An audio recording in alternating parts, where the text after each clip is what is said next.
Alright guys, this is Doc M and I'm here with the Zip Crowd crew. We got Pricey, Gannon and Code Raider. How are you doing guys? Doing great. Yep. Because Awesome. Snapshot time, right? Yeah. So, yeah, first thing we wanted to address, of course everybody knows about the new portal functionalities. Over there we made this gold farm already. You can check out the video, we'll put down a link in the video description. But now you can have portals in all kinds of shapes and sizes. Well, not really all kinds of shapes and sizes, but yeah, they can have a minimum size of as before, you know, just the standard portals as you can see right here, and now go up to 23 by 23 blocks.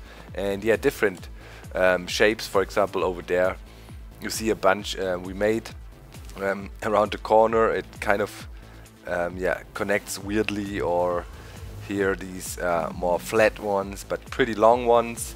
And yeah, the new portal mechanics really interesting. Here we get that zombie pigman farm.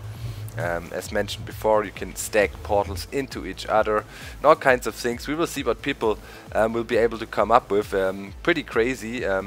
One thing here, just to demonstrate, yeah, one thing you could do with these portals, we have different colors here, different portals, and you could all connect them. I think it's 16 as far as I can tell at the moment. Yeah, 16, yeah. And they're all connected to one portal. So I don't know, let's go through light blue here and we come on out on the other side, and you have something like that. You can enter the portals from two sides here, and yeah, depending on which block you enter, you will come out at a certain destination. Here I entered the orange block and yeah, exit the orange portal, which is really cool and should make some cool new ways of nether portaling, putting things together on servers and so on possible.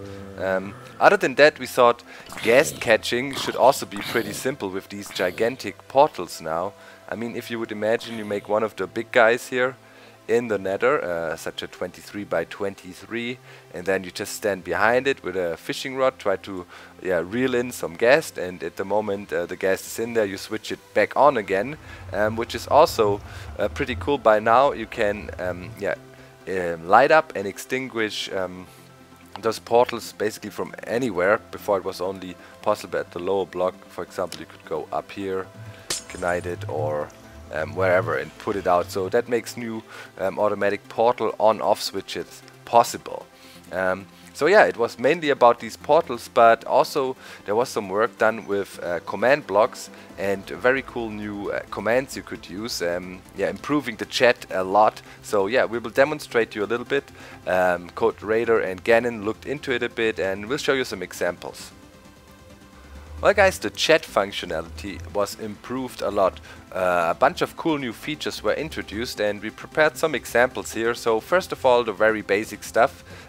Code Raider, please do your lever flipping.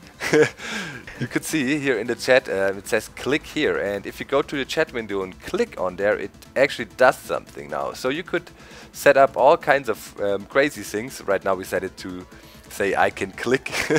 Really simple to do, but also more complicated things. For example here, want the melon, and you go click here, and then you get a melon in your inventory, and you can even have lore and information added. Right now you see the melon of melons, and yeah, really cool. Also the give command was improved. I could, for example, do /give docm77 piston.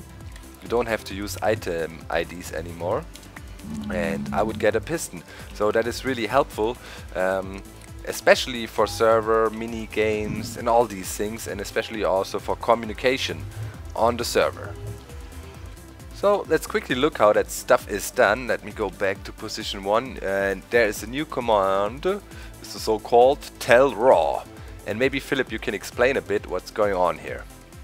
Yeah, so this command first of all has the parameter, which is the players. Yeah. So here we send it to all players, so everyone can read that, and then we have a message with in there. There's text here. Yep.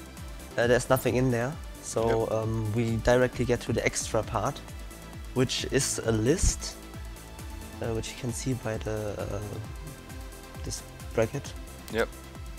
Italic, true, color. Yeah. Blue. It's in the text is in italic. That's why it's set to true. Then the color is blue, and the text is click here. Yep. And then we have a click event. Yep. And that has the action to run a command, and this command has the value of /say I can click. Yeah. That's basically. And that's the basic structure to build up such commands. And yeah, for example, here if you look over at the melon, I mean, just see it's basically the same thing. And in the end, we again run command action and then give a melon. And yeah, then you can set display here. Display name mystical melon. This is the lore, you know. And yeah, this is how you would add text and information to your spawned in items. So yeah, follows up the syntax so far fairly logically, and yeah, for people who work with the command blocks, you should be able to come up with good stuff. For example, a click yourself button, or kill yourself, better say.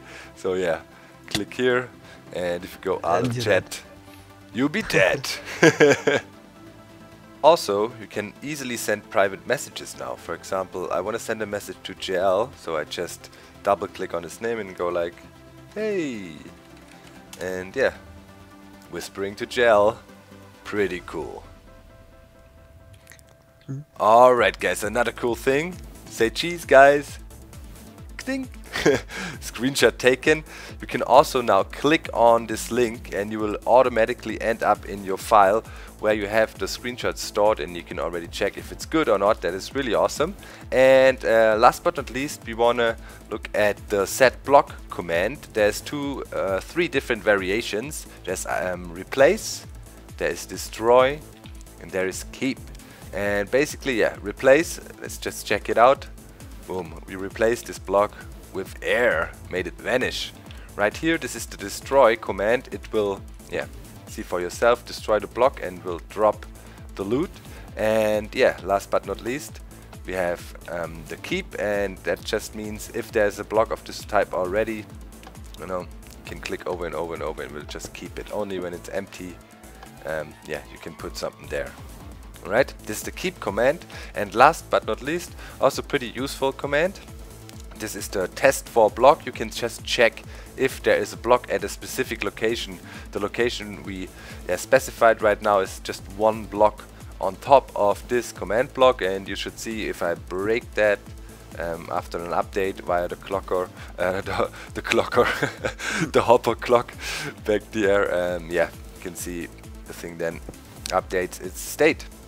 And that's about it. That's all we have found so far. There was a lot of work with the command blocks as well, which is also necessary. The new commands that were added over the past few weeks were really cool. But yeah, of course, the big thing literally is the new way you can interact and do things with portals. And I'm really looking forward what people can come up with. I'd say that's it for today. Thanks a lot, guys, for helping again, finding out all this crazy stuff. It's almost, yeah, it's always fun. I love the snapshots. See you next time. We are out. Bye.